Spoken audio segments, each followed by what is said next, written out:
What is going on, everyone? Welcome back to a brand new stream where I was just in time, just about to swap over to the scene, and then it already resets. So I really need to be on this one a lot more better. But hey, you know, that's gonna be the theme of today's stream. Starting out with the theme of today's streams is, first of all, let me know, how is this lighting? I feel like it's a little bit too dark. See, like, I can turn on another light right here, which will add just like a little bit more light to this room. But then, like, I don't know if the color comes across very well. And when I tested this just a second ago, I thought it looked alright like this. I thought it really had this nice, like, you know, like after, like evening. I was about to say afternoon. I mean, like, the afternoons have been kind of dark lately, because, you know, it is still winter time, which means that, like, 4 p.m. it's dark and that's it. But hey, you know, I was more thinking, like, well, you know, it has this evening vibe of just sitting down, chilling, relaxing, talking about whatever, not being like shown down by all these studio lights, which normally I am. But yeah, let me know if this is alright, and otherwise we'll adjust it. I don't know what I was gonna say, but also, fuck, Happy New Year! Holy shit, is this the first stream that I'm doing? Is this literally the first stream that I'm doing in this new year? That would be so bad. That would be so bad. I think it is. I think it is, though. But yeah, welcome everyone to a brand new Chatting Tuesdays, which again is on a Wednesday. I am so sorry about that. The title is called Getting Closer to Consistency, which means that we're getting closer to it, but we're not entirely there yet. So, you know, like, that's also where the stream is. Hey, there is a stream, but it's not on the right day. Next week it will be, hopefully. So yeah, today, what we're going to be talking about is a couple of things. First of all, actually, do I have the topics right here? Do I have topics? Did I prepare some topics? I don't know. I'm just going to go press a button, and then we'll see if something pops up. Retro, how's it going? Happy New Year to you too, Michel. Let's see. There we go. Getting close to consistency. I want to see more. I want to see more. I don't want to just see one. I want to see more. There we go. We got more topics for today. There we go. Perfect. The topics for today are, in order, getting closer to consistency, which I already talked about. Is we're going to be talking a little bit about, like, what's been going on with the content creation, like where we're kind of at, because we're slowly but surely creeping to a more good upload schedule and more things happening. That's also why the stream is here. Why has it been so long since there's been a last stream, and what's been going on with the videos? Also, we're going to be talking about AI is everywhere and nowhere. I think everywhere now, or is it? I gave it a different title, but yeah, basically there's been a lot of interesting things in AI coming up or been released, which is kind of interesting to look at. Then at the same time, it also feels like a lot of things are being called AI that are not entirely AI, so let's just kind of sift for that a little bit. And then finally, we have gaming is changing, because there's a lot going on in gaming right now. Some good stuff, some bad stuff. So yeah, or I mean, who knows what is good or bad? I mean, like, the one thing that I was thinking about is good. So a lot of people are saying that's very bad, and then the thing that I'm thinking is kind of bad is some people may think it's good. Like, who knows? Who knows? We'll talk about that later. So that's the topics for today. And yeah, as always, like, this stream is kind of like a, what do I call it? A one-man podcast sort of thing. We just sit down, we talk, we just have a little bit of topics to give us some structure, but most importantly, we just hang out, we chat, and that's it. That's it. So, Richard, how's it going, man? How are you doing? How's your journey into Warframe been like? Because we both returned roughly at the same time. For me, it's been about a week since I decided to return to Warframe. I've actually not done anything outside of that video, so don't worry about that too much. But yeah, I know that you sent me a message the day before saying, like, hey, you returning? I'm like, yeah. So yeah, that is that's a big development. Actually, that kind of has to do with the consistency as well, because oh boy, did that video do well on the gaming channel. If you guys don't know the gaming channel, Postma one, that's the gaming channel where you know, the gaming stuff is over there. Let's see. I think everything's alright. Right now, I'm having a hard time reading YouTube chat, but as long as everything is here in Twitch, I'll check, and once in a while, I'll look over there and I'll say YouTube. My chat bot is still not working correctly. What I can see is only what you can see here on the screen. So if you can see yourself on the screen, I can read your message. If you don't see yourself on the screen, then I can't read your message, but I'll try. Set of G, how's it going, dude? Good to see you. Welcome back to Warframe 10.0. Well, I'm glad to be very much welcome back. I appreciate that. Let's see. Retro says, I'm doing it right. Warframe is, well, a mess. In my honest opinion, like I said before, way too much grind. Oh man, oh man, oh man. Well, I'm curious about that, like when it will get too much for me. One thing that I was pleasantly surprised by when I came back to Warframe is that there's so much that I don't know about. It felt like for the first time in ever that I was like, holy shit, there's stuff to do. So I do think that, like, this is still my hypothesis. I haven't really caught up with everything yet, and then grind it to get all the gear.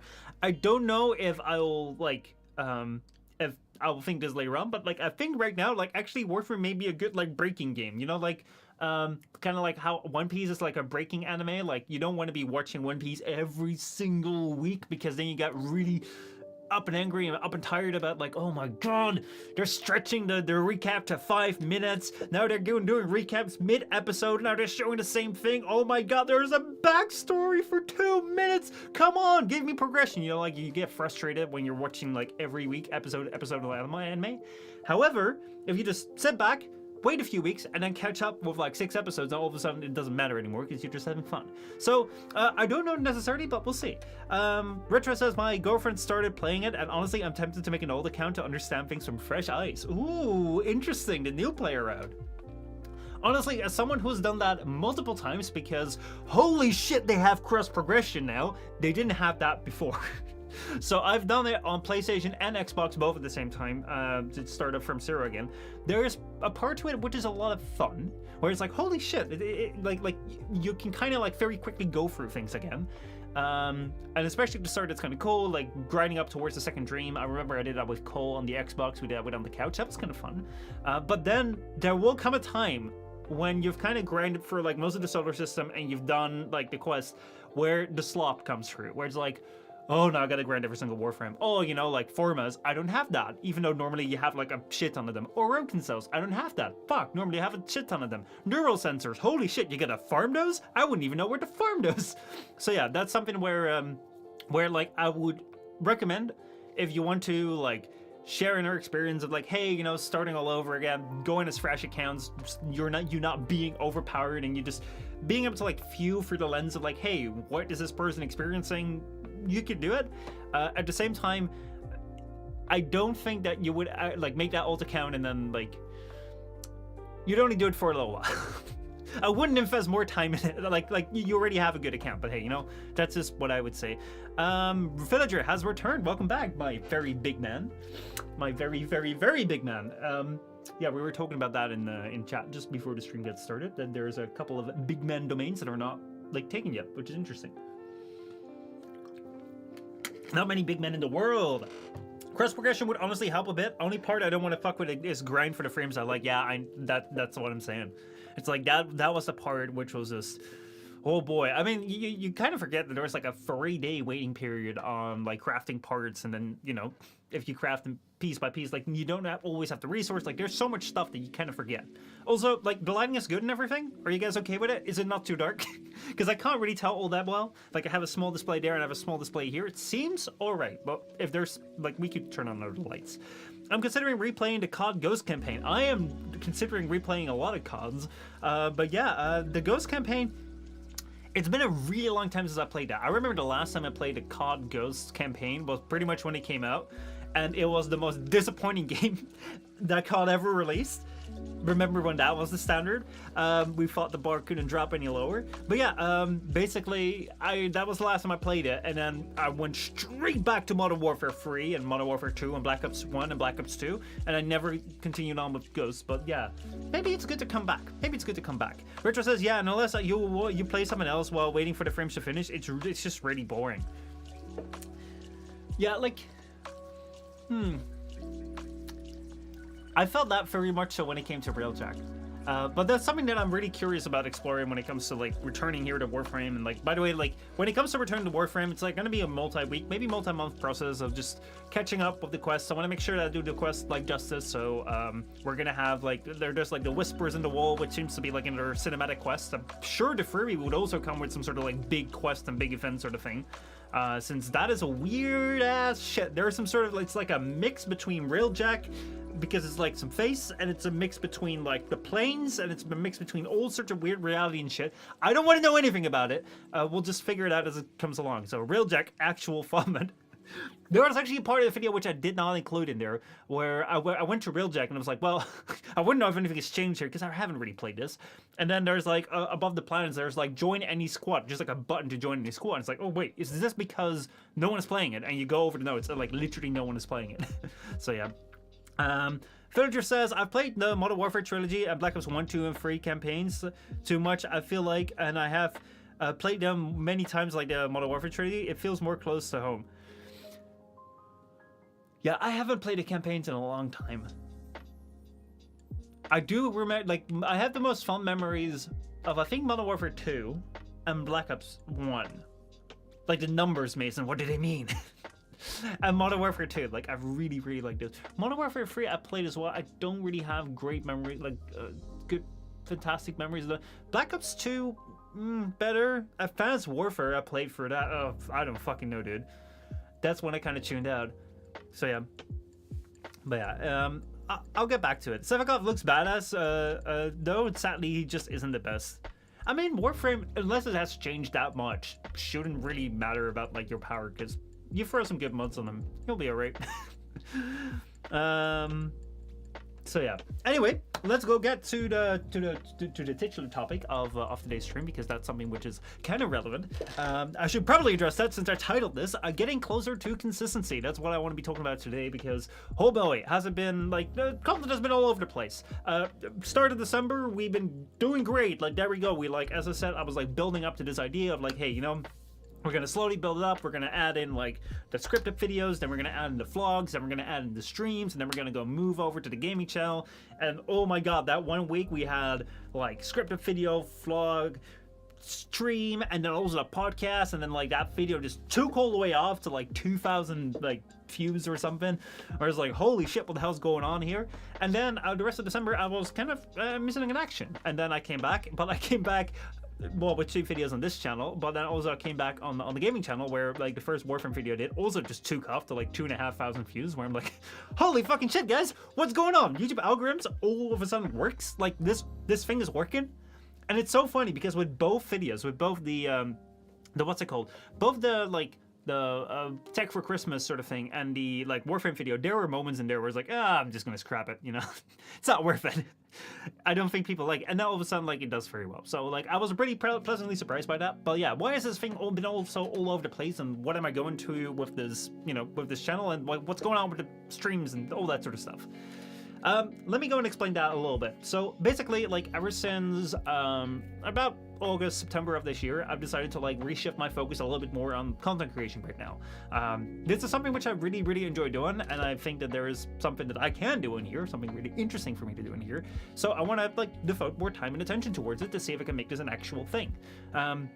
I'm gonna give myself a couple more months in this. Like I've given myself about a year to make sure that, you know, like actually like invest some time and effort into it more than I did so before, to see if this is something that can take off. And if it doesn't, then probably I'm gonna have to step back and upload even less than I've been doing and refocus on other things, which I really don't want to do. So like that's not really gonna be something that I'm gonna be considering all that much. The thing that I want to do for the next couple of months is really go full blast ahead and deliver the best content that I can, and then see wherever it can go. And like I'm glad that YouTube's algorithm has been somewhat favorable, especially in like these 2 first instances. It's not like favorable in every single account, but I mean, it means a lot to see that, you know, I can just post a video on channels that haven't been very active for a long while, and all of a sudden like they take off and they attract a whole bunch of new subscribers. Like honestly, the Postma 1 channel is almost to 600 subscribers, and the main channel is like it's still climbing within the 700. Maybe at a certain point in time you can go do like a sub battle between the 2 channels. Which ones get to 1,000 first? Like holy fucking shit. Cole James, how's it going? Ayo, glad I could catch your stream, man. Good to see you, dude. Good to see you. So yeah, basically, it's good to see that there is like still growth opportunities on YouTube, because like you see so many people online saying like, oh man, like YouTube's changed the algorithm, like it actually can't grow on there anymore. And then just to see like I can just throw out a random video on like channels that haven't been active for a long time, all of a sudden bada bing bada boom, you know, like just grow so that gives me faith. What probably doesn't give me that much faith is like if I look back at my upload schedule and like looking at like what I said I wanted to do at the start of December, it's like upload like frequently, upload weekly, and then, you know, like also bring that over to gaming channel. Like that hasn't really happened so much. So what's gone wrong, and why haven't there been streams, even though like we had this little lead up right until like the podcast and like the tech Christmas tech video, and then all of a sudden it just kind of dropped down. Part of that has to do with personal shit. Part of that is like personal shit that I don't really want to be talking about here on stream. It's not your business. It's more like, you know, like shit that's been kind of heavy on me. I'm getting help for that, so don't worry about that. That's something that took up a lot of my time, but you know, it's what it is. But another part of that is that it's really, really hard to be consistent in a certain type of way. Let me see how I let me see like how I structured this a little bit because I prepped this a little bit. But it's like, okay, so first of all, over the last couple of months, I thought like literally when I dropped into like doing this more seriously, I thought, oh, it's gonna be very easy. In a month, I'm gonna be up and ready. I'm gonna be up and running. All cylinders firing. I'm gonna have everything ready because I have years of experience in doing streams and doing videos. But then, like you kind of realize, like, holy shit, it's kind of really hard to get started. It's really hard to start things up for the first time. So I had that with the tech videos. It took me a couple of years to kind of get the format down. But even though in the last few months, it's like trying to refine like what kind of timing works, what kind of way of talking works. Like you've seen the videos get shorter from like 25 minutes to about 13 minutes. I think 13 to 15 minutes is kind of the sweet spot for these tech videos. But that's something that kind of like, like you're working on. It's like, oh no, this doesn't really work. And that's something you find every single time that you start a new series. I mean, today I scrapped an entire video. Today I wanted to make a vlog again. Like that's kind of like been my plans. Like, okay, so, we do a scripted video, we do a vlog, and it just really turned out so bad. I was like, okay, I don't like this. I had it completely shot. I had it like 90% edited, and I realized like I hate this. So that's what happened. Like, I mean, like I know why I hate that, but like that's only because I make the mistakes and now I learn from them. So those are things which I've been encountering every single time like I've been restarting something up. So like with the tech videos, with the vlogs, and then starting up the scripted videos on the gaming channel. Like that's an entirely different beast too. And also the playthroughs again. It's like just trying to find my way with that. And you also see that here with the stream. Like right now, most of the stream works, but that's also because I've done a lot with installing like new cameras, new lighting, new everything. So, and you see that right now with the chat also kind of like, I can read the Twitch chat, but I can't read the YouTube chat yet, even though that's supposed to work. So those are things that are just like taking time with setting up, which doesn't really go too bad at the moment because, you set up and you get ready and there you go, like you should be off to the races. And that's what I thought. However, my main focus right now has been on videos because I think that the videos are more important than the streams since I've done about 3 years of streaming, where every single weekday I would stream. And what I've seen from that is like very little growth of the channel because basically streams are not really there to like get you like a new audience. They're a really good way to have fun with the audience that's here. So like honestly, we've had a great times together. Like I love whenever we do like the what's it called, like the little intro bit of like the gaming streams. Like you have all these little clips of us playing Among Us and just laughing and dancing and whatever. Like oh man, like those are the most fun times, and I've really enjoyed those.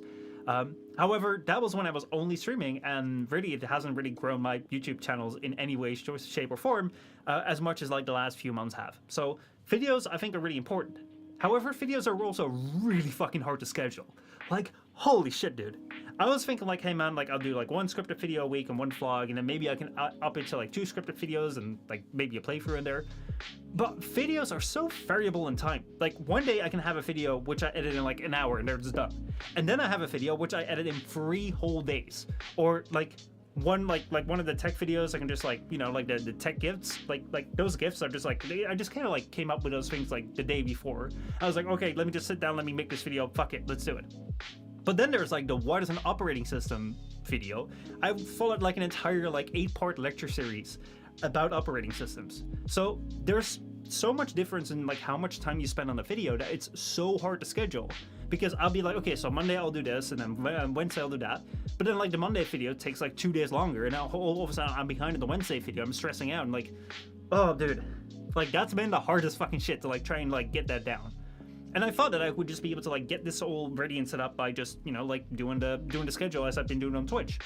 But stream schedules are way easier because I can just be like, okay, it's like we're just gonna go sit down for 2 hours stream. I sit down for 2 hours, that's it.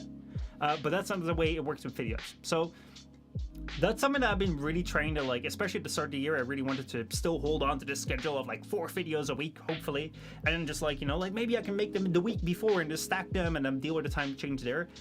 However, it just doesn't work out. That shit just doesn't work out, especially when videos can take very long or entire videos ideas can just fail. So what I'm doing now is I'm scrapping the stream schedule, not the stream, the video schedule. What we're going for now is just the like, I'll just show you. Hold on. Let's see. Does that work? I think that works. Let's see. Can you see this right here? You can't. Let me go and zoom this in, and let me go read some of the chat. Let's see. I gotta catch up here a little bit. Let's see, yada yada yada. Actually, it's really funny. You can see where I'm reading right now. Let's see. Oh, Rahab, how's it going? Retro, do I have good news for you? Oh, wait, no, but let's see. The augment for Sephiroth's first ability makes him one of my strongest nukes. Ooh. Hold on. Rahab, did we ever do, like, did you ever show up Sephiroth? No, that was Revenant that you showed up on stream, like, the last time I played Warframe. Because, like, I think I even, like, followed one of your builds to, like, try and make, like, Revenant pretty good. Like, I remember seeing Sephiroth, like, when I was doing the Returning to Warframe video. I was like, holy shit, dude. Like, this Sephiroth, I thought I had him. Like, the name sounds very familiar, but yeah. Son of Jesus, gotta go, buddy. Nice to see you. Have an amazing stream. Thank you so much for joining in, man. I appreciate it. Let's see. Oh, man, the Among Us days. Dude, the Among Us days were fucking crazy, dude. Well, where that little shit insulted my fashion frame, I think it was. It might have been. But yeah, let's see. Am I actually getting something decent out of here? I'm not sure. Hold on. Let me go and there we go. Because the entire point of this here is that I can actually like draw something on here. But again, like this is something where like, you know, I haven't. This is the first time I'm doing it in a while. This is like. Let's see. Does that show? Does that show? Do I see that? Yes. There we go. There we go. Okay. So. This right here is going to be the plan going forward when it comes to videos and streams. Because one of the reasons why the streams haven't come around yet is because I was like, okay, you know, streams are very easy to do, like, in a schedule. And that's also why I've done them for 3 years. And, like, it would always be a good excuse to, like, not be done with a video because, like, well, you know, I have a stream. So I was very, like, strict to myself. I was like, there's going to be no streams unless you complete your videos. Because the videos need to be done. However, that also means that if I can't get the schedule right, like I can't go and stream. So, first of all, let's see. There we go. Okay, so, where's my boundaries? My boundaries are about there. Yeah, right underneath here. And then, let's see. I need to figure out like where this exactly is, like how much space I have to work with. All right, I think about this. Okay, so when it comes to videos, this right here is the chat. Hold on, I can remove the chat as well. So when it comes to, okay, so that's also not space that I have. When it comes to videos, we're like, before I wanted to have like a weekly schedule sort of thing, I'm doing completely away with it right now. It's gonna be just like a follow-up schedule sort of thing. So when the first video is done, I'm gonna move on to the next video. I'm gonna move on to the next video. Like we're just gonna rotate like that. So we're gonna have,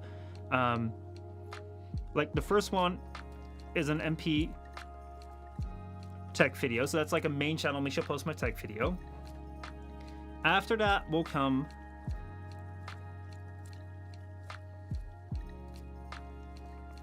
a Postma one like game scripted video, so like the what is Half-Life sort of thing.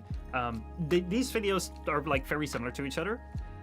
Then after that we're gonna get the, hold on, I should probably move that there.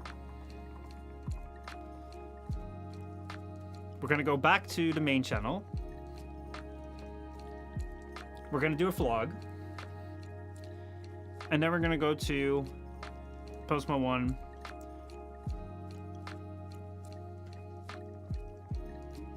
I don't know if that shows, but that's like a playthrough, so that doesn't show. Let me just do PT. So that's kind of like the returning to Warframe video sort of thing. And that's just going to be the rotating schedule when it comes to videos. I will not have videos like scheduled for days anymore. It's just like when this video is done, we move on to that, we move on to that, we move on, like it just rotates around, because otherwise I just can't do it. I can't do it. So that's the plan with videos. And then when it comes to there we go. When it comes to streams, that's probably what we're interested in, especially if you're watching this on Twitch right now, because most of you are probably watching for the streams. A thing. Holy shit, it works! It works. I can actually see your message on YouTube, like right there. That's nice. That's really nice. Also, I've just lost my Twitch there, or like my things here. Do I have them? Yeah, I have them right there. All right. So, when it comes to streams.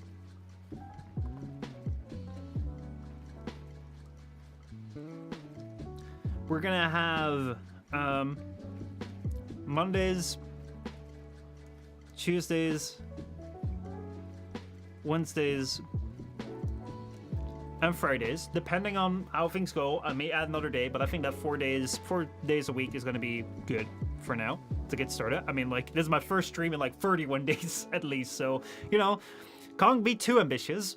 On Tuesdays, which is now, it's a Wednesday, but, you know, like, it should be obvious that will be a just chatting Tuesdays, or like a chatting Tuesdays. I'm just calling them just chatting. On Wednesday, we're gonna do gameplay. So this will be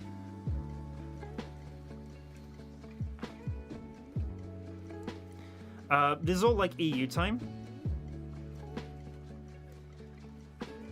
So, like, on Tuesday, we're just going to have, like, the just chatting stream that we have right now, which is going to start the same time as every single stream so far has started. But on Wednesday, we're going to go, like, for an earlier stream, which is going to take longer, which is going to be, like, the gameplay stream. So, one of the goals that I really want to do for the gaming channel is play for, like, a lot of games that I haven't played through. So, for instance, Half-Life 2 is coming up, but also the Call of Duty campaigns. I would love to play for those as well. And for that, I just want to take up more time. So we're going to start out on Wednesday, like, at 11, like, during the day. So it's going to be an earlier stream, but we're also going to go for longer. And we're just going to go play for these games. Yeah, we'll see. Like, I've actually, like, during the Christmas sale, I've gone ahead and, like, bought a whole bunch of games I've never played. And, yeah, I want to go jump right into that. And then on Monday and Friday, we're just going to have the, like, what's it called? The game stream. So what I mean with that is that basically, like, I actually have, hold on, I'll show this right here. I've actually been working on something.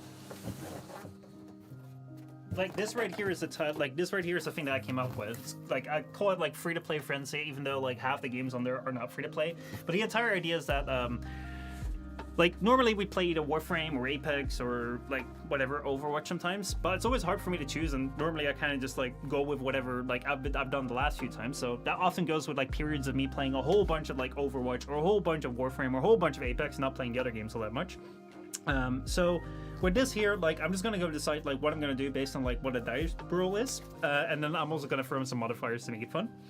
Like, I have a selection of games on there, but I'm still kind of refining it. But mostly those games will be Warframe, Apex, Overwatch, Minecraft. What else did I have on there? I think I had Genshin on there, but I'm thinking about swapping out Genshin with Power World, because Power World has been taken off. So that's kind of the idea there. And then yeah, that will be the Monday and Friday streams. I'm thinking of doing them just like the regular, like, time, also, like, what's it called? Like this time right here, because that's kind of my stream time. But depending on, like, how things go, I may also change these times up. But this is kind of like going to be the stream schedule as it stands right now.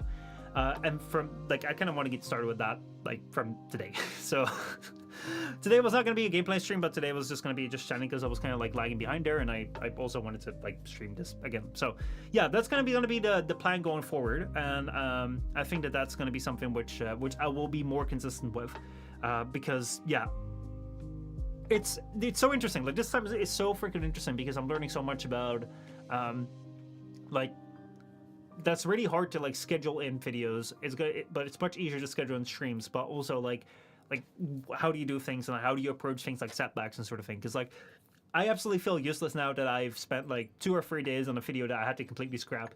I'm probably just gonna, like, make that the overtime for this week.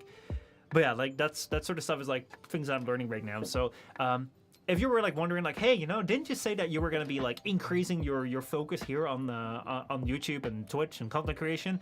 Like, where have the videos been? Where have the streams been? Like, didn't you just say that you were just going to go out and, like, make a whole bunch of stuff, and now, like, for this entire year you haven't done a single thing? Like, well, you know, I'm working. I'm working, but hopefully, like, next month going forward there's going to be more like, releases, and then it should be stable, because, like, right now it was just an unfortunate, like, personal setback, accompanied with, you know, like, the troubles of trying to, like, also mix in the gaming channel and stuff. So yeah, let's go and check on the chat here a little bit. I'm so glad to see that the YouTube chat works. It's crazy. That's absolutely crazy. Also, Fame, I hope you're doing well. Also, thank you so much for becoming like the first Patreon member. I saw that come in. I've also like I've worked quite a bit in like getting the Patreon right. So right now, like, you know, like basically if you're subscribed on Twitch or you're on Patreon, it's basically the same thing. Although Patreon allows for like a better like posting of stuff. But yeah, basically it's gonna be the what's it called? The overtimes, extra content, and whenever things are done early, I'll throw them on there as well. So yeah. Let's see. Retro says I got Revenant Prime. Wait, Revenant Prime exists recently for lazy farming of the index. Revenant is also good for Archon hunting. Pretty sure Revenant is good for anything that requires anything except top tier damage that can't be achieved without a single helmet. Also, do I have chat right now? Yes, I have chat enabled. Good. So there we go. Chat. Just chat. Good. Let's see. Pretty sure Revenant is good. Let's see. Well, it's more due to his ability to negate damage specifically. Yeah, I literally only use his Mesmer skin. Everything else, I'm just bored. Lost Postma media. They just released Gauss Prime. Yeah, I saw that. But I don't know the order of the frames anymore. I mean, I guess it makes sense that, you know, like I remember Revenant coming out. I kind of remember Gauss coming out, but I think Revenant came before Gauss. But yeah, like a week and a half ago. Bro, I watched. Did you not see my video? Did you not see my video? Did you not see that I watched the Gauss Prime trailer? Like, oh man, oh man, oh man. Honestly, like, I was so proud of that. I disguised this entire gameplay video, I disguised this entire reaction video as like a gameplay video. I didn't play the game at all. I just watched the trailer. That was it. That was not my intention, to be honest. My intention was actually to go play some of the game, but there was so much that I had to say around like the trailer stuff because I thought that was interesting because everyone was talking about it. It's like, okay, well, that's a good lead in and to talk about the game. And then when I came into the game, it's like, man, there's so much to see. There was like half an hour of like extra content that I just like threw out because, like, oh boy, there's so much to go over. There's also so many memories. So yeah. No, I don't. Work's been kind of killing me. Plus, I'm usually spending all my free time with my girl. Dude, you have my full approval to not watch any of my shit for those two things. Like, that is actually, like, I mean, like, everyone always has my approval to go not watch my shit. I'm like, I'm not your dad. But, yeah, I mean, like, yeah. I was the only one who called it out, SMH. Dirty YouTuber tactics. Hey, I literally was in the game, though. Like, I mean, like, half the Warframe player base, the way that they play the game is by just walking around their orbiter.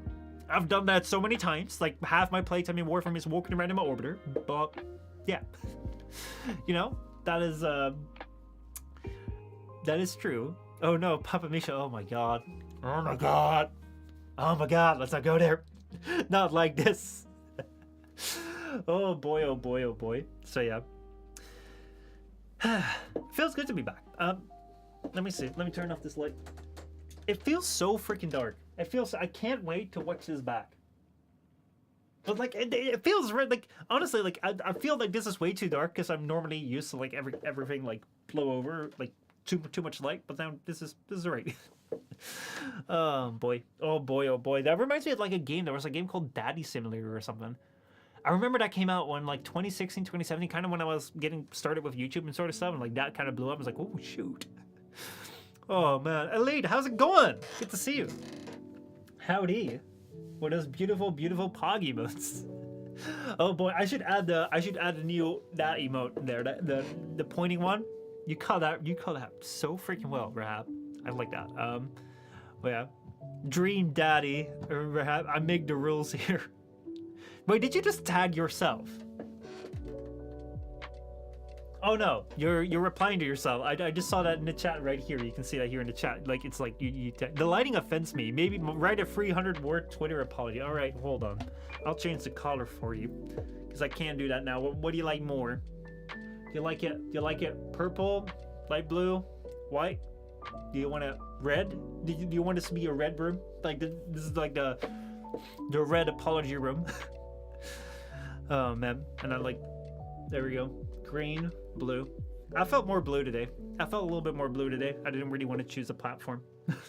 Actually, I do think there's like a Discord thing on there. Basically, like the video that I scrapped was gonna be like a vlog with me installing those and that sort of stuff. But the thing that I kind of learned, like the thing that I learned from that is, first of all, like the audio was horrible. I was trying out a new mic and that just didn't really work out at all. And then secondly, I talk too much.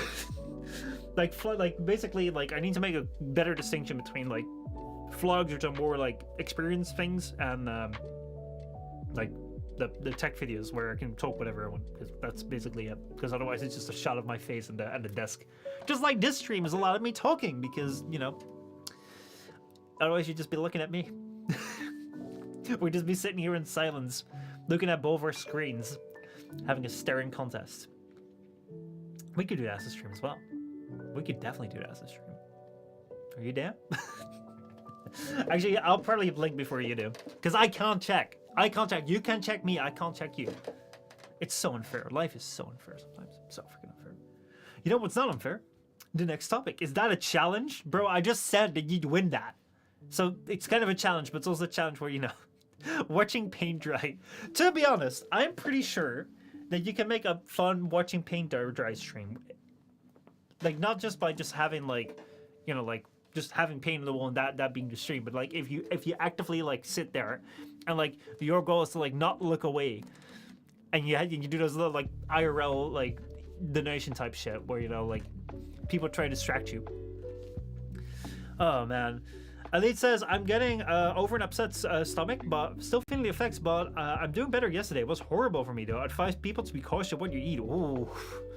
For sure, like food poisoning is not a joke. It's absolutely not a joke.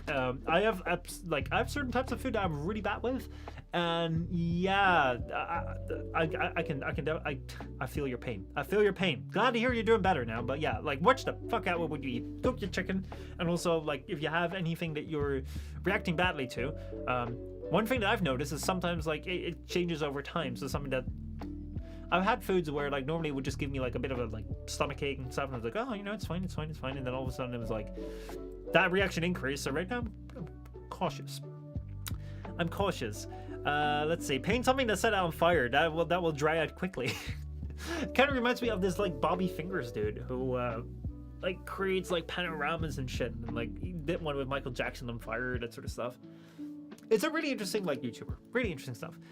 Glass pane. Why are you touching my glass panes? I mean, like, I can try and touch your screen right here. Yeah, but I mean, like, you're not gonna hear that. I can't like put in the glass knocking sound effect, unfortunately. So, let's go over to topic number 2. Because, you know, like, I do have some obligation to go over these topics, which is like AI is everywhere right now, or is it? Or is it? Or is it?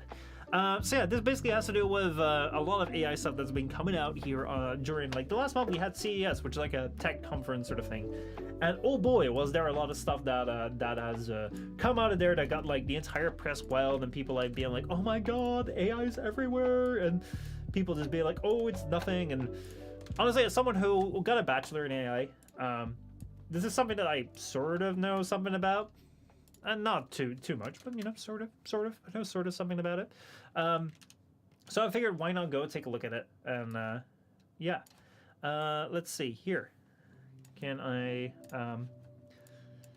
I think that the first one to start off with. Hold on, I'm getting all these pop-ups right here. The first one to start off with. I mean, like we could talk about this thing right here, which everyone on YouTube right now is talking about, and like, oh, you see that everywhere in the media. And to be honest, I can kind of get it, like, but like also not. However, what I actually wanted to start out with was with this thing right here, the MSI AI-powered gaming monitor, which honestly just sounds like such a cool idea. Like, I'm actually sad that they make this, because this is such a funny thing to like. Yeah, I was thinking about like a device that I could make to kind of replicate this idea. Because yeah, like what is this entire thing? Like basically it's cheats in games.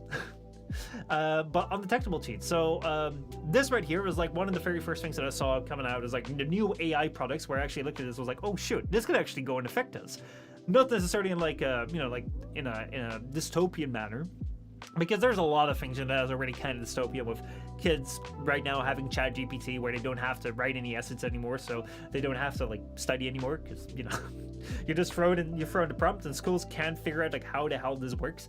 And then yeah, then there's also this thing right here, which is like more worrisome, because like this is actually got to do with games, and I'm somewhat of a gamer myself. Oh my god, that sounds so cringe. Elite says, did you move your stream setup? Yes, I did. In fact. I mean, like, I moved it several times. About 2 years ago, it used to be over there in that corner right now. Right now, I am, like, normally, like, the main camera is here. But like this is just my just chatting. The other camera's actually turned off right now, so I can't really easily switch between them. But yeah, this right here is like the side camera, and then normally I'd be facing this way, and then right here I'd be like gaming, or like I'd be like doing the videos, and then you'd see that door, and now we're off to the side to the angle because I think it's fun. This looks a little bit more relaxed. I don't know. It's weird aesthetics. So yeah. But yeah, so basically the idea behind this monitor right here is that it has like I think an extra like tiny computer that just does image detection, where basically, or like object recognition, where it looks into games. So like right here they had, I think, like League of Legends or so like running. I've not played League or Dota, so I wouldn't be able to distinguish the two. But basically the idea here is that they have this game running, and because there's like an object recognizing software in there, it can recognize what enemies are and then highlight them on the screen, which is pretty much just wall hacks. I don't know like how prevalent, like how important that is in like this game, like, because I've never played it, but I can imagine if that's something that like, you know, you can put in your monitor, especially in like first-person shooter games, like for instance like Apex or Call of Duty. Like those things are like, those cheats are being used quite prolifically by people because it is very useful to know where your opponent is. And a lot of times, like, we have a hard time seeing our opponents. I notice with myself, if I play Overwatch where all the enemies are bright red, it's a lot easier for me to spot them than when we're in Apex and it's a bit harder to see. But if you have a monitor that can just kind of like detect where the enemy is and then just throw a bright red circle around it, then yeah, that will make it a lot easier. And this is something where, you know, it's getting into a very interesting territory, because this is something I can definitely see is a very easy possibility to make. The idea behind this, is basically, as far as I can imagine, that they have like a little computer that goes like inside the monitor that goes over like the incoming stream, like incoming stream of video. So it doesn't need to even communicate with a computer, because it can just look at the images that it's getting. And if it's been trained like well enough on particular games, the way that the enemies are portrayed are going to be the exact same. So then it's going to be able to just detect it. Like it doesn't need to be running in the background as like a very heavy program. If it's just been trained, it's just like an offline learning thing, where basically offline learning is that you train the model once and then like you just let it run, and it doesn't really adapt anymore. Then this is something where it can just like very easily highlight, where it's like, hey, you know, like this looks like an enemy, highlight it. The thing that I wonder about this though is like, what's going to happen with this? I imagine that games may want to like not have AI cheats on gaming gear, because normally like wall hacks or like enemy highlighter programs, I think they're not allowed. They'll get you banned. So this is something that they can't detect. But what they can do, for instance, is push like a new update where they redesign the enemies or they screw around with the overlay. And then I wonder, like, let's say that they redesign everything. If this is what I assume is going to be a model that's going to be trained once and then, you know, not updated over time, because otherwise you're going to have to like install a GPU and inside your monitor, which I don't think people are going to do. Then basically, if the game updates past like the way that this model has been trained, then basically this monitor will not be able to tell what is an enemy anymore, because like they changed it up so much and it can't adjust itself.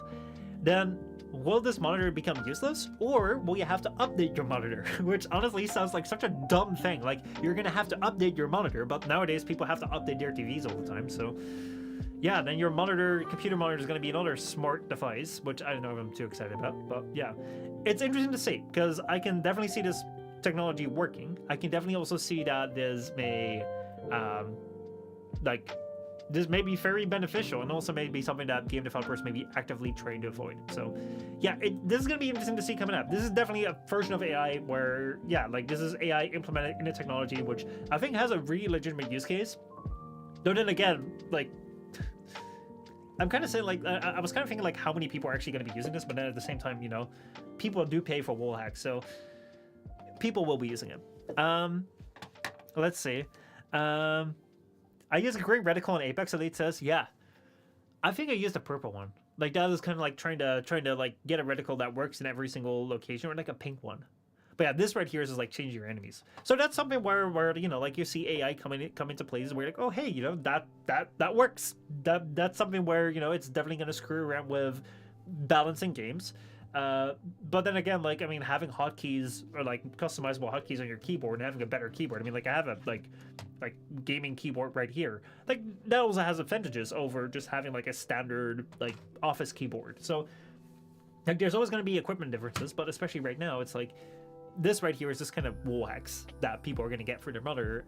Our game's going to respond to this, and our game's going to be able to respond to this, and then how will monitors respond? Or will people just be stuck with whatever worked at the time that that monitor released, and then it's just going to be useless? I don't know, but it's going to be interesting to see. That's something where, like, I feel like, hey, you know, like, technology, like, AI is really going to be doing something right here. Other things that I'm looking at, I do feel like AI is being used more, like, the term AI is being used a bit more loosely. So something like this right here is like a it's like this right here was like a mouse, like a AI voice mouse. Like, you can see it right here on the title right here. It's like the entire company's AI voice mouse. So this is their first product. We don't know if this is going to come to market. It wasn't CES, but I don't know if it's actually going to be out. Let's see. Can we buy it? Could we buy it? I don't know. The website is kind of slow. Let's see. Captive says, "Hey, sorry for butter." Oh boy. I actually thought I could. I actually thought that was a useful message, but yeah, it was good that you deleted that. My thing doesn't delete this just yet, but I can. I think. Man, it's been a long time. I've not been used to this. There we go. Now the message is gone. Will people really pay $200 for a wall hack? Doubtful. I think so though. Because like the thing is, how much I've never looked for like wall hacks. Let's see, wall hack. What's a game that I don't play? Valorant. So like I can't get banned on Valorant because I don't even have an account there. But like people pay money for wall hacks, don't they? Or is it free? Maybe it's free. But people are very pathetic. Like, let me just put this forward here. You know, people are kind of really like right here. I mean, I don't know what this is, but this definitely costs money. This is not the official website, so I don't know. I've never looked for. I mean, like I didn't show it, but like I've never looked for it, but I can imagine that people will pay money for it because there has been so many clips. Like there's so many compilation on YouTube of streamers that are using wall hacks to like look better in their streams, and I'm pretty sure that there's people out there who also just want to like get that little advantage. And right here, just like keep in mind that this is not just a wall hack. This is also a monitor. So you don't just pay money for something that may get you banned in the game. Because honestly, like paying for cheats, it's kind of ridiculous because you're you're investing time and money into something which once it's detected, you're just gonna, you know, you're gonna lose all your progression. So what the hell did you do it for? But people care because people are stupid. So, you know, I think that this may be something that people will actually use, especially when it comes to the higher end. Because here's the thing, it's like you may wonder about like do people really care all that much for like just that tiny bit of advantage? But let's see here. Let's go to Amazon.com and let's go and do a little bit of investigation, shall we? Because you know we were just talking about the AI mouse. Let's go and look at an actual mouse. Let's see if this actually wants to open up. There we go. Let's go and compare these two. So let's see.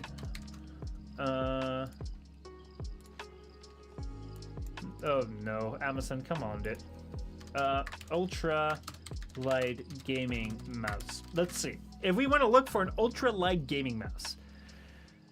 Because oh my god, do people go wild for these? We have one for $125. We have one for $89. We have, I think it's like Asus, $120, $135 right here. Can we set it to most expensive? How do we sort? Price high to low. Let's see, $325 for like something combined, $280 here. Oh no, that's also a combination right here. $250 for like a ultra light wireless gaming mouse. Okay, $250. Let's say 250 is the highest that we found. Then look at Corsair Harpoon RGB. This is the mouse that I have. Right here it's $50. I thought I got mine for 24 or so. Like, yeah, right here. Did the price increase? I mean, like, did this maybe like US? Like right here, like I mean, like even $50 sort of thing. I got mine for like right here. You have one for 20. Like people spend about 5 times more or 10 times more on like gaming mice because they are that much lighter, so you're that much faster with like moving around. To be honest, if I pick up that mouse, I can feel the difference, but I can feel a 10 times more like price increase difference. I'm like, yeah, you know, like this mouse feels kind of lighter than I expect. That's funny, but like I don't really notice it that much. I feel like, oh my god, I'm gonna be a gaming god when I have this. Still, every single pro player plays with these mice. Every single pro player plays with their mechanical keyboard or whatever keyboard where they have a faster response time because that's what they need. Every single pro player plays with like a super high refresh rate. I mean, like people talk about that they can see the difference between like 120 FPS and so many FPS. That if I play between 30 and 60, like yeah, I see a difference, but like I'm not like, oh my god, I'm gonna barge my eyes out because oh, there's a 30 FPS right here. Like I've played on 30 FPS for most of my gaming time because I was playing on that little laptop and I sometimes couldn't even do 30 FPS. But you know, people pay under wazoo for it. So if there is, especially right here with this monitor, if there's a possibility that right now, this right here does not fall under cheats right here, because it's not a cheat that, first of all, games can detect, and second of all, like this is something that is what's it called, like not that hasn't, there's no precedence for this yet. So if people buy this monitor and they use it, first of all, how are game companies going to find out? But secondly, if they do find out, it's like, you know, like you could say like, I don't know, like this is not a cheat, this is just like a monitor that I bought, right? So I think that this is definitely something, if people are paying out of the for like just a little bit of advantage, even if you're not necessarily a cheater, but you just want every single advantage to become a pro player or think that you can become a pro player, because that's pretty much where most of these like very expensive products are aimed at, people that think they can become pro players. But that's in every single sport. Like most of the sport products, most of the like really good stuff that you can get for whatever sport you're doing, whether it's hockey, whether it's like swimming, whether it's soccer or whatever, it's aimed at people who think that they can become really good, but not the people who are actually good because, you know, they're sponsored. So, but yeah, like basically like these people will buy this. I'm pretty sure that they will buy this. If this comes to market, it actually works. I think that I see right here that there is AI upgrade possibility. Let's see, trainable AI models with a firmware update. Okay, so like it is going to be updatable over time. So they actually have thought ahead, and what we're seeing right here is that if the game does change over time, then yes, in fact, we will see this model, this thing update over time as well. It says the advent of AI eliminates the constraints previously imposed across different games. When MSI offers well-trained AI modules such as health indicator, spectrum bar, users can leverage gaming intelligence to conduct local training for their preferred games. Hold on. Local training. First, collect your own data depending on the games you play, including images and footages, to train your custom models. Consequently, coupled with AI MSI firmware update, these custom-trained AI models can seamlessly integrate into your monitor. Okay, this is even more interesting because right now you can go ahead and train your own things. So basically, this monitor will probably come with software that will allow you to just train on your game data. So basically, any game will work. Holy shit! Holy shit, that's interesting. Let's go check out chat for a second here. Let's see here. Nice recommendation, Michel. I bet. Let's see. Would love to see you there, Brett. One. Oh yeah, the Amazon thing. Funny how I put more weight in my mouse because I like the heavier ones. Yeah, I mean, like everyone has their weird preferences, you know. For me, it's just like if it's a mouse, it's a mouse. And that's it. Like also, like I think that's because I haven't had that many mice to experience with. Like that's something where, like, as the channel grows, I really want to do a lot more comparison things. Because one of the things that I really hate is that if I go out to like buy a mouse, like I'd most have like needed 1 or 2 mice. Like I only have 1 or 2 computers. So I have no use for 10, 15 different mice, even though there's so many different gaming mice out there. And then you go over videos, it's so hard to figure out, like, just tell me what's good. I just don't know. I just don't fucking know. It's so hard to figure out. So yeah, like I want to make that a little bit more clear. Like if the channel takes off, like I'll go like to heaps of categories, just buy everything, and then just we'll figure it out. Let's see. Let's see. Dresses on guys don't do it. Don't do much for me. Don't make him put on a maid outfit would be funny. Honestly, if this was like early 2010s YouTube, I probably would have done that already. Because that era was all about like all these YouTubers dressing up in weird things. I mean, like, oh boy. Speaking of AI cheats, remember back in 2017, the video made an April Fool's type thing called the GeForce G Assist. GeForce G Assist. I don't remember it. Let's go take a look.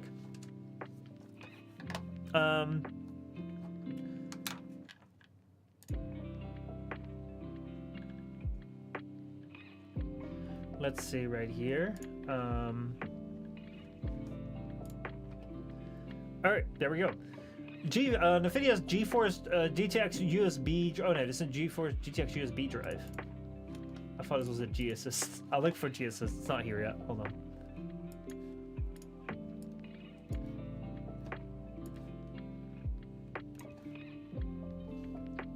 Let's go take a look here. Go back, please.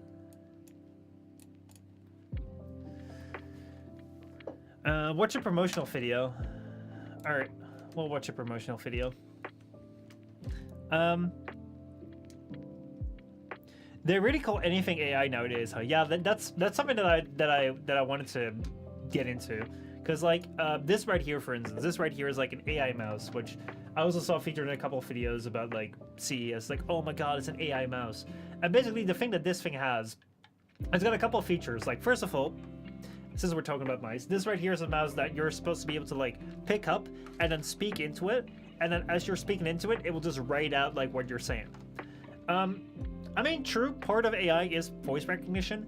However, I wouldn't really call like voice recognition that much of an AI improvement sort of thing, because that's something that we've had ever since. Oh, we've had that for a decade now, where it somewhat works. I mean, we've had it in the early 2000s as well, in like cars and stuff, where you'd speak into it and like and we never understand what you mean. But we've had that with what's it called? We've had that with phones for so long right now, where you can just speak into the keyboard sort of thing, and then it will write it out for you. We've had it with YouTube right now, who's currently transcribing everything that I'm saying, and it's really good at it. So yeah, it's partly AI. I mean, like, yeah, it does fall under the umbrella of AI, but right, like basically, the thing that I have with this is like 5 years ago, this would have been branded as smart mouse. And like it has basically like it has a voice translation like right here, like that's another thing. Like you have another button and then you can translate, like it will translate whatever is being said sort of thing. But that's not really AI, that's more like taking it and then copying it into like Google Translate or whatever translate server is there and then throwing that back. Like this literally would have been called a smart mouse like 2-3 years ago. So this is what I feel like where it comes to like the AI stuff, a lot of this is just hyping on the thing where it's like, oh man, like this, all this stuff is like so AI, but a lot of this is like not really. I mean, like, yeah, but not really, you know. Like that's something where I feel a lot of this stuff already. It's kind of annoying that like everything now gets the AI name, even though it's like it's not really AI. All right, I don't know whether this right here is gonna be copy claim, so we're not gonna watch this with sound. Let's see, the GTX GeForce Assist. Let's go watch this video right here. Let's see, do we need to lower it a little bit? There we go, we'll lower it a little bit. Good, all right. GeForce has always been at the forefront of PC gaming. Oh yeah. And today we're excited to announce the biggest revolution in PC gaming history. Are you? The GeForce GTX G Assist. Honestly, like this USB drive, like if they like that was what the article was about, but if they made this into like a sellable USB drive, fucking I'd buy it. Like that looks cool. Oh man, this comes packed with deep learning algorithms that use the power of your GeForce GPU to bring artificial intelligence to gaming. Oh boy, bada bing bada boom. So let's say you're playing an intense game of 3 versus 4 Rainbow Six Siege, and suddenly there's a knock on the door. What can you do? You can't leave your teammates hanging, but you can't let the pizza guy wait outside either, or he'll yell at you again. Now there's a solution. Oh, you're basically letting the AI take over. Now with GeForce Ghostplay, you'll never have to compromise again. AI that watches how you play can mimic you and can tweak it with settings and actions per minute, how offensive or defensive you'd like to be, language preferences, and whatever you'd like to taunt or emote. While you're not even in or at your seat. You still get your pizza and your teammates get your invaluable skills. To be honest, like, yeah, I mean, like, it may be possible. It may actually be possible.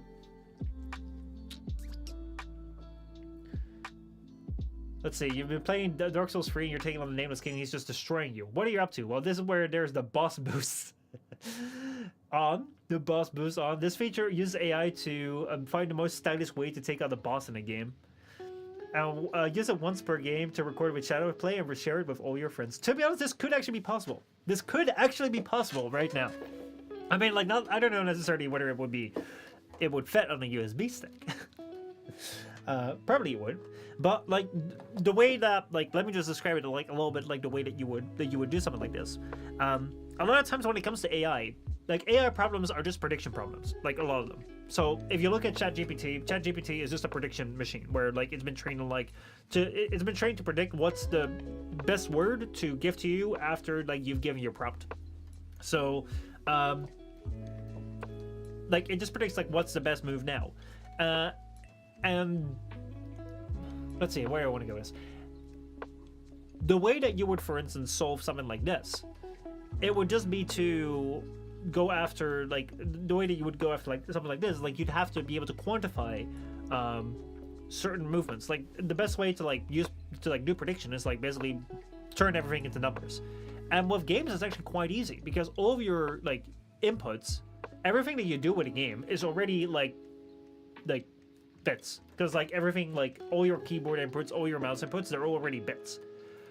So if you were able to read those and you're able to assign a certain score to it, where it's like, hey, this is more like this person, this is less like this person, this is more good for the score of the game, this is less good for the score of the game, you should be able to just train something on there. So yeah, that is something where, you know, like it could actually exist, maybe not in the way that they're promoting it, but yeah. Let's see. A theme says define weird. Something that's not usual. I would say choose the one that feels the most comfortable, ergonomic. Yeah, but that's a really hard thing nowadays. With like a lot of times, like you buy these things online. Like not a lot of people go to like stores anymore.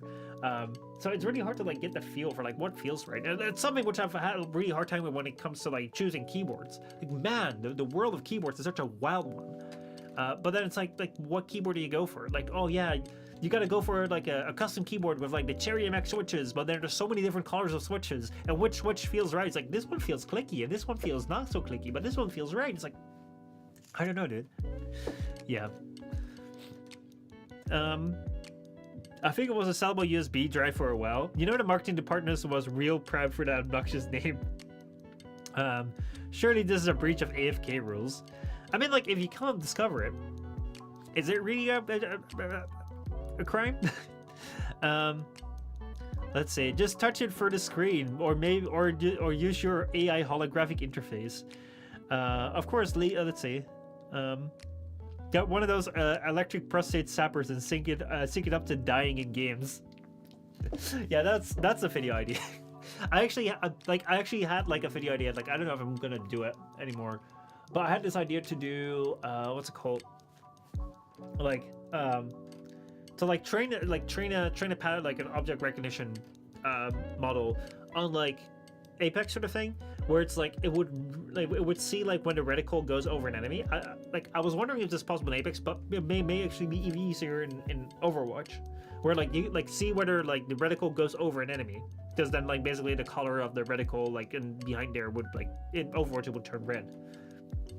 And then when that happens, like send a signal to like two like electric pads on my hands, which basically like are wired up in such a way that, you know, like my muscles contract. And then I'm playing with a controller, so basically the moment that I like my reticle goes over an enemy, it's like it contracts my fingers, so I shoot. So it's like a real life aim assist. But yeah, I needed to become like a little bit more competent with what's it called, like our hardware sort of stuff like that, like Raspberry Pi, Arduino stuff, and also Windows pads and that sort of stuff. So like that's something where I was thinking about. But yeah, like like that idea, like I mean, like it reminded me of that because, you know, like it's syncing up some sort of like sapper thing to your body to like, yeah, it's something that you can play around with. It's like if I were to do an Una's Honest, but like I'd do that version for sure. So yeah, let's see. That's the DAP thing. That's the AI thing. Let's see. I think we're here with time. We're so good with time. I mean, like we haven't really looked at the AI Rabbit thing, but you know, the AI Rabbit thing. It's kind of like an iPhone thing. It makes it look interesting. It makes it look cool. It's definitely going to be released at some point in time.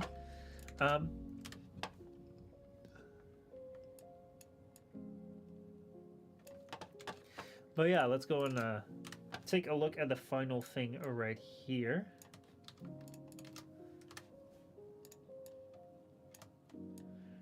I mean, we've talked about a bunch about gaming. I don't know if we still want to talk about this, but we'll see. Michel into G-Spot play confirmed. Oh boy, oh boy, oh boy. You're all assuming things about me. Or maybe you're very good detectives. Who knows? Who knows? All right, let's talk about the final topic that I had prepared for today, which is things are changing in gaming. Games are changing. Did I leave that thing out the entire time? Holy shit, I did. All right, well, it's gone now. Woo! gaming is changing. So over the last month, we've seen a lot of layoffs in tech industries and also a lot in what is called the gaming spheres. I think one of the culprits, like one of the things that we've seen is Destiny 2 has lost a whole bunch of people, including right now. Like this is like literally today, their director, their game director is leaving Bungie for a new adventure. And that is with, I don't know if it sees right here, where basically like about a month back or so, they laid off like a really large amount of people, including like some major people, like the composer, like Michael Salvatore. I think he also composed like Halo and stuff. So like there's a lot going on where a lot of people are leaving Destiny 2, even though Destiny 2 is doing really bad when it comes to like financials. I think that they like the layoffs came along with the message that the sales were down 48% as expected. So like they sold like about half less of like the Destiny 2 like release update than they expected, which is kind of bad. So now the next one needs to be a banger, but everyone's being deleted from the game, so or like deleted from the company. So that's going to be interesting how that will develop. Then we have right here, we're making sure that we're not a robot. Let's see right here. Come on, dude. There we go. So yeah, Microsoft lays off like 1,900 Activision Blizzard employees, including the president of Activision Blizzard, which is also interesting. And then in the meantime, like where people are being laid off right here, we have a success story right here with Power World, Pokemon with Guns, selling 7 million copies in 5 days on Steam, and being like the top game in like in Steam. Like it's insane. This thing is like 2 million concurrent players. It's hitting that almost daily, and it is like it's beaten CS:GO of like it's like whatever year-long throne. So there's a lot of things going on in gaming, which is kind of crazy. Let's see. That's partly why they're leaving, because the sales are like, yeah, I think so too. And to be honest, when it comes to this stuff, it's never fun that people lose their jobs. But when it comes to like the way that things are going, where you're seeing a shift where these big companies of Blizzard and Bungie, who are supposed to be like the triumph of what AAA gaming, what the best forms of gaming are like, where they're kind of going down, and like these new indie developers, like this Power World thing is coming up. I think it's kind of deserved. I think that it makes a lot of sense why this is happening, especially when you look at Destiny 2, which for the longest time has been just absolute freaking garbage towards like the wallets of the people that play it. I've sort of played Destiny for a while. Like I played through Destiny 2's campaigns when they were still playable. I've even played for like the up until like the Witch Queen. However, at that point in time, it was so confusing, and I've never really been truly able to get into that game. So to give you a little bit of backstory, like what is Destiny 2? Destiny 2 was like this game that was, I mean, like, it's still around, but it was always very much compared to Warframe, and that's also why I think a lot of people moved over from Warframe to Destiny 2 to try it out. But it's always been this weird game to me. So Destiny launched as a $60 game, as like the big new game from Bungie, who's obviously known for making like the Halo 1, 2, and 3, and Reach, which were some of the best games that I've played. So honestly, like coming up with like Destiny was supposed to be like a one giant banger, and it was set in like the space sort of like world universe where you have what's it called, like the light. You have the light, the Traveler. That's it. Like the big moon of light, like that revives people from the dead and gives them special powers. And there's also the darkness that's approaching, and all sorts of like alien other species that are coming to fight you in this big ass war. There's supposed to be so much lore behind it, so much lore behind it that the game even couldn't really tell it. Like the thing that I found with Destiny is like it's so weird. They really quickly abandoned Destiny as their own game to move over to Destiny 2 and just scrap everything that was, or like yeah, I mean like Destiny's still around, but no one has really played it because Destiny. I don't know if you can still play it, but it's just like it's not a cohesive package anymore. And in Destiny 2, they made this entire like free to play, like not really free to play, but this entire like live service sort of game which would go on forever. So it's not really in story installments. They were both like live service games that would get updates. But all of a sudden they decided Destiny 1, fuck it, let's move on to Destiny 2. And then with Destiny 2, they made a couple quests. But in those quests, they could never really tell the entire lore. They could never really tell what's going on. If you wanted to know what's going on, you had to go over to wikis, you had to go over to My Name is Bive and other YouTubers who would explain what's going on. And it didn't really get that much better when a couple years ago they decided to just delete their quests, so you don't really know what the hell's going on. And that's something where the moment I saw that, I was kind of like, holy shit, this is really, really bad. Because the quests that they deleted were like DLC content, like update content, which isn't like Warframe where it's free. It's content where people paid for it, not just like $20, like they pay for Palworld. It's something where you paid $60 for, like full retail price. And that was just being deleted because of like, oh, it takes up too much space. And that's a point where I was like, holy shit, hold on a second, this makes no sense. This makes no sense at all. Like people paid for this content, now you're deleting it, no one can play that anymore. And then they were going free to play. I was like, okay, sure. They're going to free to play model where it's basically like Warframe. Like you can play this game freely. The only thing that you have is microtransactions. But then you can play all the content there, and then you just pay for cosmetics. But that wasn't the case because they still charge full price for new updates. And then they also have microtransactions where I think someone figured out it was like it costs like tens of thousands of dollars to get all the cosmetics in Destiny. Which is like, this game is like super double dipping. Not only was it $60 on launch, it's also like charging a full game price for its updates, then it's microtransacting out of the hell out of this game, saying that's like a free to play game, but then it's also deleting the DLC content. So it never really felt like a game where I felt like trustworthy. Like it never felt trustworthy to me. And combine that with the hard part of getting into the lore of it because it's always so obscure and everyone is taking it themselves too seriously. It's like, I think the only people that really are like playing Destiny right now are the people that have been through it from the start, that feel very closely connected to that game, that have followed the entire lore and have invested so much of their life, so much of their money, and so much of their time, and so much of their like mental energy into it that they want to see it to completion. But for new people, it's like what are you gonna do? You're gonna join a game right now which is free to play, but you can't really play much of it because you're gonna have to pay. You're gonna have to buy new thing for full price, but to understand what's going on, the story and everything, like you're gonna have to play previous things, but you can't because those things are deleted. But don't worry because like the start of this game that was deleted wasn't actually the start of this game because that was before this. But even then, like you still need codexes and lore wikis to understand what the hell's going on because they never explain it properly. It's like, man, so much trouble. It is so much trouble. Like what? Like, and that's not even a free to play game. Like Warframe can be like confusing sometimes, but at least it's free to play. This game costs money. I mean, like it is free to play, but yeah.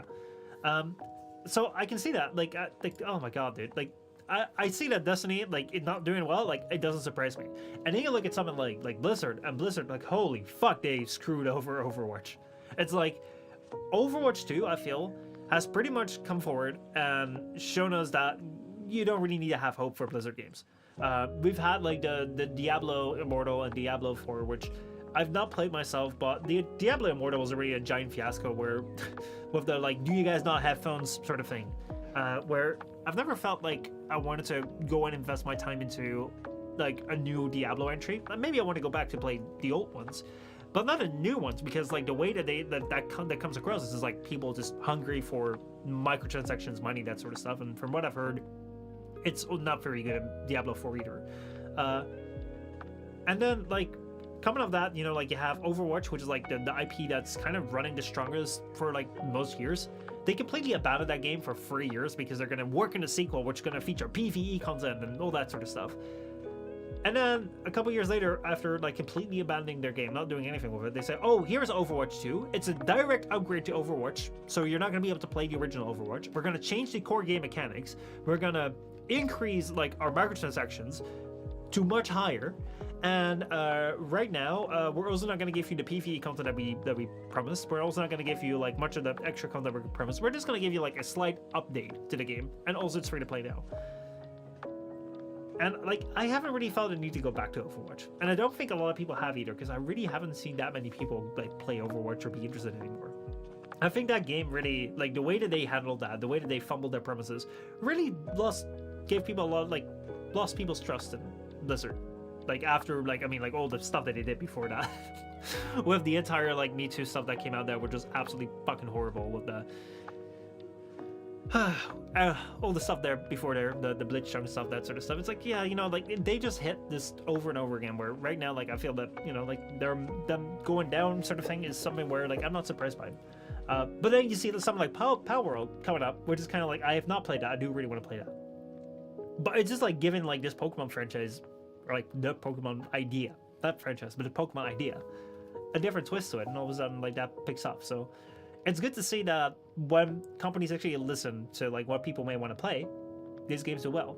And when companies don't listen to what people want to play, when companies don't follow like the idea of like, let's make a game that's good, that people will enjoy, and not like focus on like microtransactions first, that we actually see like a good shift in that. We'll see. Retro says the balance of Overwatch is so bad nowadays. Used to feel much better, in my opinion, of course. Yeah, I can imagine. I've not played it much ever since Overwatch 2 came out, but honestly, Overwatch, like the original Overwatch, like I joined that pretty late. But when I played that really felt like a fun game. It felt like a fun game to join into. It felt like a shame that they completely like disregarded it. They didn't give it any love or attention or whatever. But hey, because of that, it felt like a time capsule. And I really don't understand what the hell's going on with games that are releasing games on top of other games. Like CS2, fuck that, man. I played CSGO quite a bit just before the update. I've barely played CS2. Because what the fuck is a CS2? Like, launch a CS2 alongside CSGO, but keep CSGO up, dude. Like, I bought CSGO. I bought this game. I also bought Overwatch. I want to play Overwatch. I don't want to play Overwatch 2 bullshit. However, the reason why I think that they're doing it is because otherwise people wouldn't migrate over. That's what we've seen with basically like the Call of Duties. Like back in the day, like I think the reason why Call of Duties were able to do this is because back in the day, like having the next game was such a big thing. Kind of like we had that for a time with smartphones, where everyone wanted to get the next smartphone. Like, oh, the new iPhone came out, or the new Samsung came out, and everyone wanted to get the next one, and you didn't really want to have the old one because there was a big difference between the next one and the next one and the next one. But nowadays, there's so little difference between the generational steps that there are still people that care about having the latest phone, but I think it's a much smaller percentage of people that are actually buying smartphones that actually care about having the latest phone. Because even a phone from like 5 years ago still works perfectly fine. So it's kind of like, I felt like back in the Call of Duty days, what we had was, because especially with the Xbox 360 PS3 era, there was like such rapid improvement. People wanted to get like the next Call of Duty, next one. And because of that, you had like a general progression of people not really playing the older titles anymore because people had moved on. However, I think that right now, especially when you have these games that are set like CSGO, I mean, like there have been so many games that came out after CSGO has come out, and CSGO still remained at the top of the Steam charts. I wonder what would have happened if they'd had released CS2 as a separate title and then let CSGO stay. I don't know if CS2 would have been able to like consistently beat CSGO. So I think that they didn't want that to compete, and like I think that's the same with Overwatch. So yeah. Retro says they butchered some characters in Overwatch, like you've won, like unless you've won tricked them, they're a downgrade of another character who has just as better abilities. Yeah, it's unfortunate. It's unfortunate that games do it. But it just goes like, I think that just goes to show it's like it doesn't put players first. That sounds like a very elitist sort of thing. It's like, oh man, you got to put players first because that's something where, you know, it kind of sounds like this, like it kind of sounds like the what's it called, the self-righteousness or the self-importance that streamers have sometimes. Like, oh my god, you gotta put the streamer first, you gotta watch this stream for the streamer, not for the game. It's like, bro, you gotta be entertaining them. Like that's the same thing when it comes to games. Like, oh, you gotta put a player first. Like, well, the game has got to generate profit, you know. You can't put a player first and start your game for $1, but if you can't afford to keep up your studio with that, pay your developers for that, it's like, yeah, fuck that, it's not gonna work. So, you know, like you have to put, you know, some things first, sort of thing, but also like keep in mind that at the end of the day, like you're just someone who is selling something and people are buying it, but they're not forced to buy it. So I'm pretty interested to see like how this is going to go And yeah, that's kind of like the game stuff. I think so far the stream is holding up quite nicely. There are things that are breaking down here, but I'll be able to fix them in a bit. But yeah, like that is some interesting changes in what's it called in games. I am pretty interested to see what Pal World does, because honestly, oh wait, I had this open. There we go. I'm pretty interested to see what Pal World does, because I kind of want to play that. I kind of want to play that and see if it's as good as people say. I highly doubt that it won't be, because there's so many people still playing it. Let's say a great example of it is Bastion. Went from his name making sense to his identity being removed and put into a worse attacker than Soldier 76, can only do higher bursts in a limited mode that only really affects tanks. Not to mention for his main gun, it has a worse fall off than a healer, meaning someone like Ana would do more damage from being far away from Bastion, despite him being a pseudo sniper. Wasn't there something about Overwatch implementing passive heals as well? Like, I think I read something about that. Hold on. Overwatch. Passive heal. Because, like, I believe I heard something that they're going to introduce, like, some sort of, like, heal. Yeah. Every Overwatch 2 hero, right here, getting a self-heal. Oh, yeah. Right here. Overwatch 2 getting a huge change to tanks and damage healers who will self-heal soon. Blizzard finds a solution to Genji spamming I need healing. Big change coming, so let's see. So, where's the biggest change? Next season, both tank and damage hero will get a modified, tuned-down version of support self-healing passive. Overwatch game director announced on Friday. While some, let's see, can we actually see this right here as like, yes, this is the official statement. I kind of want to read that. Because this right here sounds like kind of bullshit. It's like, yeah, why do we need support characters? Our offensive characters will just be support characters. Let's see if this wants to load. Yeah. Come on, dude. Load. There we go. We're at the start of the new year. I thought it would be a great idea to talk about our 2024. The director's stakes will be one of the series. Let me see. Where will be gameplay?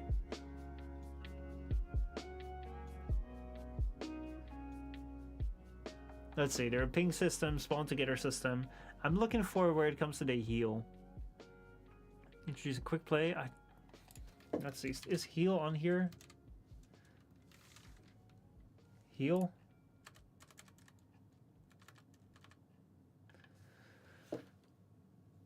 I can't see it. I don't know if this talks about it.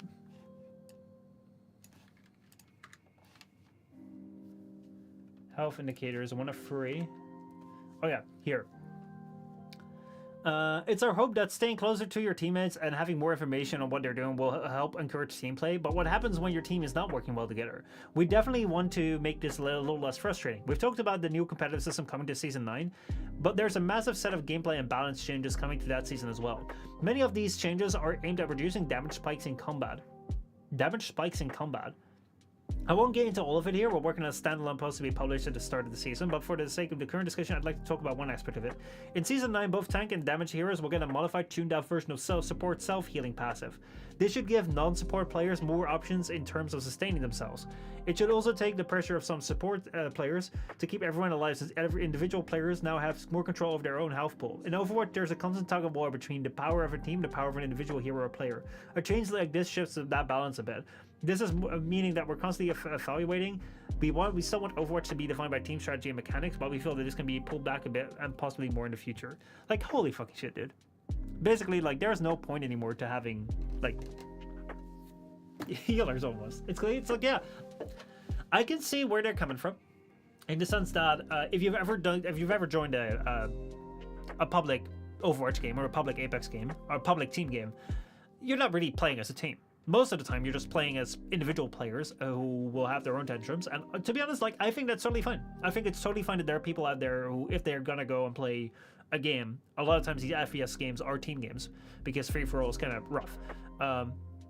Then, like, you're just doing what you're doing. because not everyone is here to play ranked. Not everyone is here to become like a gaming pro. A lot of people are just there to like kind of blow up stream. A lot of people are also just like young kids who don't know how to play with people. And like I say young kids, there can be young kids who don't know how to play with people in any fucking age. Like there is a lot of old people who are just like these young asocial kids that don't know how to fucking like cooperate for if their life depended on it. So, you know, like I don't think that you can change people as they are, especially if there's no reason for them to really be invested in team play. And I think that one of the ways that something like Call of Duty did this very well back in the day is that you always had like fluid matchmaking. So if someone was rage quitting, someone else would jump in.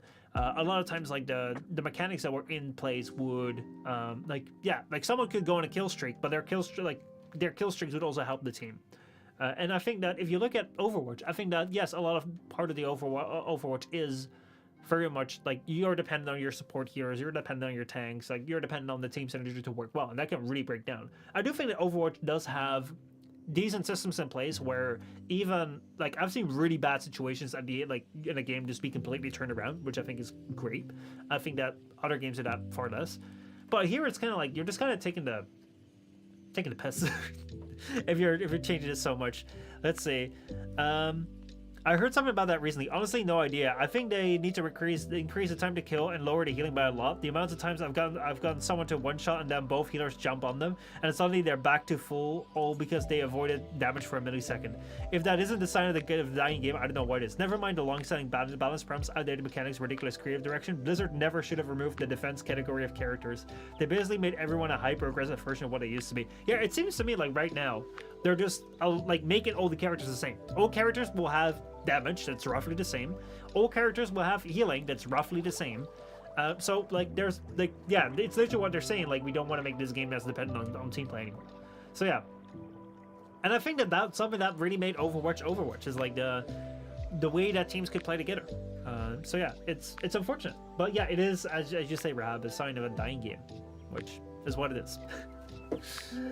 Oh boy, oh boy, oh boy. But yeah, also Rahab posting on the YouTube chat. I still need to figure out emotes, so I can't see emotes in the chat, but I'm glad to see that the YouTube chat does work.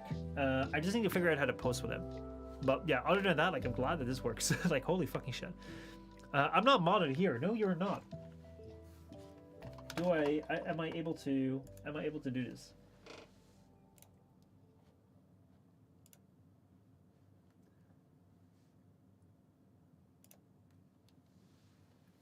I've made you a moderator. There are two types of moderators. I just made you a moderator. I don't know. YouTube Live is weird. YouTube Live is really, really weird. I still need to get used to it. But you should be a mod right now. Is there a sword? Is there a sword to your name? There we go. There's a sword to Rahab's name. Perfect. So yeah, that's kind of it for today's chatting Wednesdays, chatting Tuesdays. I think the stream went somewhat well. This was the first chatting Tuesdays in a while. I think Potato, how's it going? Good to see you. Just as we're closing off, holy shit. Well, actually, you know, let's extend it a little bit more. Rahab says, let's see if anyone else takes bait on that recent comment. I was waiting on people to respond to it. I was waiting on people to like join on the bandwagon of either calling me, like joining you to call me out, or joining me to call you out as like a hater sort of thing. Good, how are you? I'm good. Thanks so much. I am well, we're closing off the stream a little bit, but yeah, I'm getting back into things. Things are doing better here. The turn of the year was a bit rough for me, but other than that, things are looking up. I always like when, you know, it gets to be spring again. I don't do very well with like the dark days, especially right here when like the darkest days, like it's around 4 p.m. that like things like evening sets in, and it's around like 8 a.m. 9 a.m. when like the sun comes up, and it's like, oh man, you know, I kind of like it, right? I kind of like it sunny. So yeah, Retro says there's no true specialist anymore in Overwatch. Supports are defined by their healing rather than things they actually buff the team with, shields or whatever. Symmetra went from support that could generate shields and had a tracking beam attack to a DPS with a straight beam, and now her tracking attack went to Moira. Now Sim just spams turds. Let's see. Rahab says, to think I was considering playing it again at some point. Goodbye to that idea. Yeah. See, that's why I put Overwatch on like the free-to-play frenzy thing, because I would never otherwise play the game. Because I would always be like, oh yeah, I should kind of play that, but then like I'd read this and like, yeah, no, I don't feel so. So like this is why I hope if I just throw the dice and let the dice decide what I'm gonna play, then I have to be forced to play it, and then like that gives me a reason to do it. So yeah. Anyway, I think that's it for the stream today. Thank you all so much for watching. Next week, this stream is going to be just on the Tuesday as normal. The next video that's going to be coming out on this channel will be a tech scripted video, as the vlog just kind of died. It was completed. It was 90% completed, but I really didn't like how it turned out. So yeah, if you're on overtime, you'll probably see that with the next overtime, but that will be coming out there. Also, the next video is going to be coming out on the gaming channel, Postma 1. We're going to have a another game scripted video, and then we're going to have probably a playthrough of Power World tomorrow. Not tomorrow, Friday. Friday, we're probably going to be streaming Power World over there as well. So thank you all so much for watching. I hope you guys enjoyed this stream. Right now, I think that like streams are gonna get better and better because I'm just getting in the groove of it. But so far, it went well. Nothing very bad happened. The stream didn't crash, so I'm glad. I'm glad. My girl played on my account and noticed my teammates were somehow worse than on hers. Holy shit. Yeah, a no-go for me then. Oh man. Yeah. Well, hey, you know, we can all play Power World. We can all play Power World if that's good. We're gonna find out on Friday. Guys, thank you so much for watching. I hope you all enjoyed. I'll see you all next time. Goodbye, if I know how to end this stream.